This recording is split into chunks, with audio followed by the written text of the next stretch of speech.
Hey, we are at Cars and Coffee at Shelby, as I like to do on Saturday mornings, and I love Mustangs.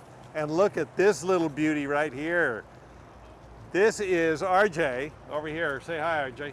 Hi, RJ. I realize you got the wisecracker. I see where this is going already. So, RJ, this is really, really adorable. So tell us about your car. What do you got? 65 Mustang Fastback. Got it when I was 18, actually. I've had it for 30 years. Wow. Almost, yeah, 30 years, close to. You've held on to it all. I've held on to my whole, yeah, it's my baby. I don't. Good job. It's gone through different degrees of, it started as a primered out, just ugly duckling Mad Max looking car. And yeah. I've worked on it throughout the years. For a while, my parents used to run it around to car shows, and then I took it back and got it back on the road just recently, within the last year or so. Have you done most of the work on it, or? Most of it. I don't trust myself with transmissions, and I didn't do the front end on it. Yeah. But most everything else I've done.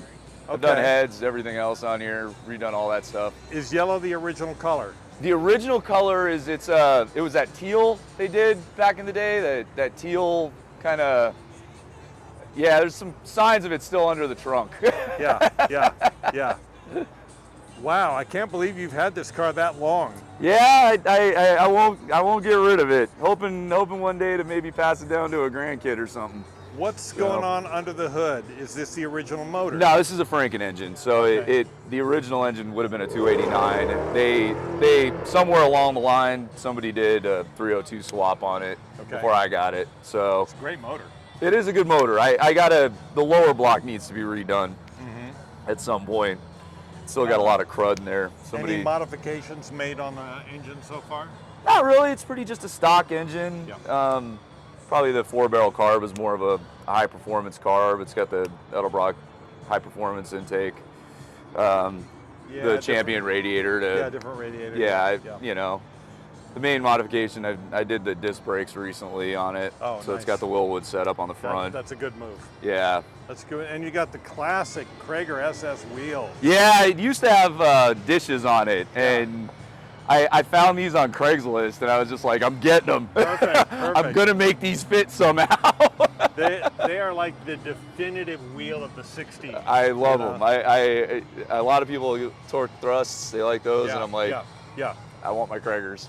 Well, I can't believe you've had this car that long. Yeah. That's really amazing. Yeah, and the other thing we found out, I guess, apparently it's actually technically came off the 64.5 line. Oh. So it's a San Jose build it's something like top 1,000 fastbacks, 10,000 fastbacks that came off the line. So it's pretty old. Well, I like it too because it looks like you drive it. I do drive it. It's got some nicks. It's got some love taps on here. That's okay. That's what happens when you get them out. I know. I love taking it around. So. Well, you've had this car that long. One of the things I like to ask is, what got you into cars to begin with? Me and my friends. I had some buddies that their parents had Mustangs, and so my first one was actually a 64.5 notchback. Oh yeah. And it had the little Sprint 6, and I wanted a fastback, so I started looking in the newspaper. Yeah. Like, Mom, can we go get this? The 2+2. Right, the 2+2. Yeah. So I was like, can we go take a look at it? And we went and looked at this thing, and it was just primered out, and interior was thrashed. Barely drove it home that day. Well, I gotta say, this is one of my favorite body styles for a Mustang. I agree. Hands down. I agree. Yeah, the thing I like about the 65, 66 is it notches still on the trunk. Yeah. It doesn't go all the way down like this. And I like 67s because you get that engine package that's awesome. Yep. But it's just I like that notch. That was always the thing that drew me to that year. Yeah. And for whatever reason, you connected with Mustangs.